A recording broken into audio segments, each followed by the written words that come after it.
tingnan niyo naman ho yung PDP.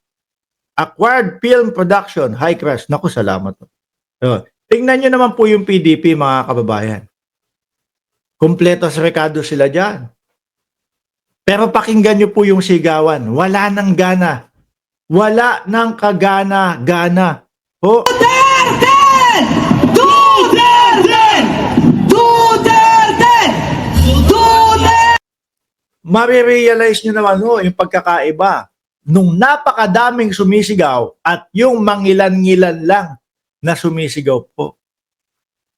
Bakit ganyan? Wala na eh. Huling hura na po. Sabi nga ni Philip Salvador, ito na ang aking huling hura. No?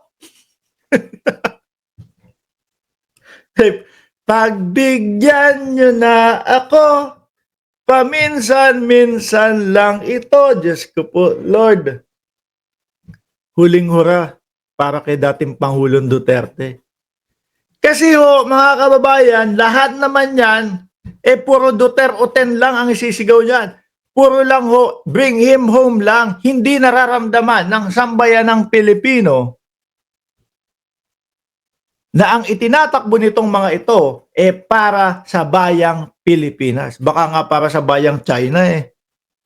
Di ba? May isa dyan, ano sabi? There is no such as West Philippine Sea. Di ba? Kilala nyo na yun. Si Marcoleta na inano ng INC, sinuportahan ng INC, mga bossing. Di ba? There is no such as West Philippine Sea.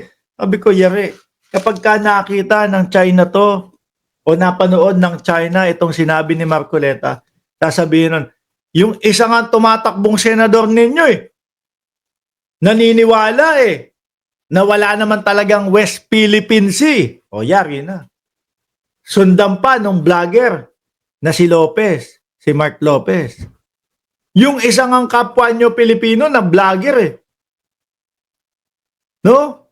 Naniniwala na binubuyo ng Pilipinas ang China para gumanti lang ang China. At pagmukain, nakawawa ang Pilipinas sa buong mundo. Pero ang totoo, ang China ang kawawa. Dahil doon sa sinasabi niya, nagwa-water cannon din tayo.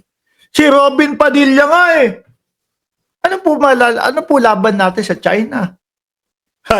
Di ba? Same na same ng dating Pangulong Duterte.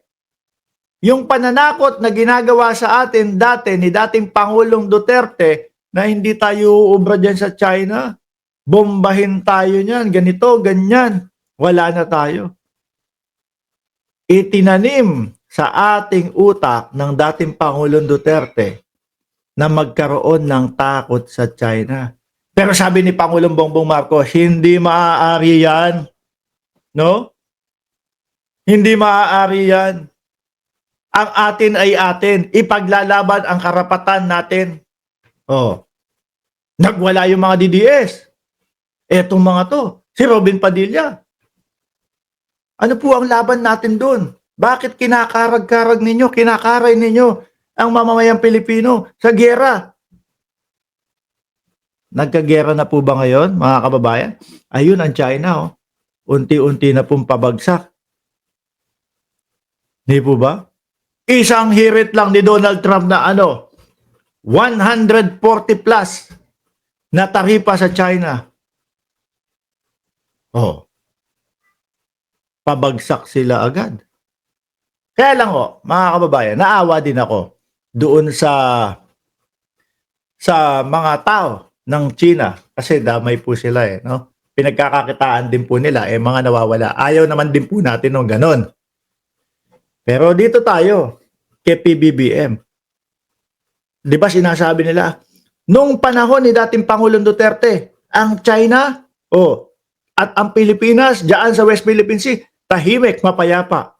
Baka naman kasi, meron tayong tali sa leeg at hatak-hatak lang ng China nung mga panahon na yon. Kaya tahimik. Kung ano ang gusto nilang sabihin, yun ang masusunod. Pero hindi uubra kay Pangulong Bongbong Marcos. No? Atin ay atin. na ipagyabang pa nga ni Roque. Eto kasing gobyerno ni Marcos, pinangangalandakan na binubuo o kinukumpuni yung BRP Sierra Madre. Samantalang sila daw po ginagawa nila ng paraan. Yung ibig niyang sabihin na ginagawa ng paraan, mga kababayan, patagong inilulusot yung mga materyales para kumpunihin yung BRP Sierra Madre. Yun po ba yung may tapang? Yun po ba yung hindi weak president nila? Barko mo, nakasadsad sa teritoryo mo, itatago mo yung mga materyales para hindi mahuli, para hindi magalit sa iyo ang China? Nawala yung paulit-ulit nilang weak president, lalo na nung ando na sa The Hague. Di po ba? Sabi ni Janelle Van der Heerst, weak si Digong kasi takot siya sa China. Correct. Oh. Tapos, di ba? Duterte! Duterte! Par Vincent, shoutout sa iyo dyan.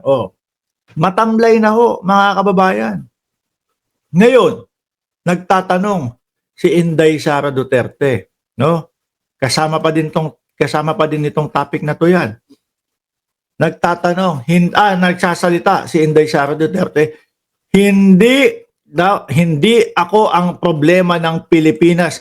Hindi Duterte ang problema ng Pilipinas, sabi ni Inday Sara Duterte. Di wow, madam. Paano? Sige nga. Rodel Capas, na taga Caribbean din. Shout out sa iyo. Madam, paano? Yung mga mautog nyo nga pinroblema na ng bayang Pilipinas yan Nagpapakalat kayo ng mga impormasyon, tumatawag kayo dyan ng pagtalikod ng mga kasundaluhan sa Pangulo, which is ang nagsabi noon, si Pantaleon Alvarez, nung napansin po ng mga kongresista, ayun, tumahimik, 3 weeks. Makakasuhan Makakasuhan Yun pa lang simpleng pagtatayo ng stage, no? At sisigaw ng adik ang Pangulo nang wala naman pong sapat na ebidensya at may mga naniniwala. Problema na ng Pilipinas yung ginawa nyong yun. Paano ninyo sasabihin yan? Di po ba? Yung mga pagpe-fake news, biruin mo, ilang beses na ding sinabi nung dalawang Castro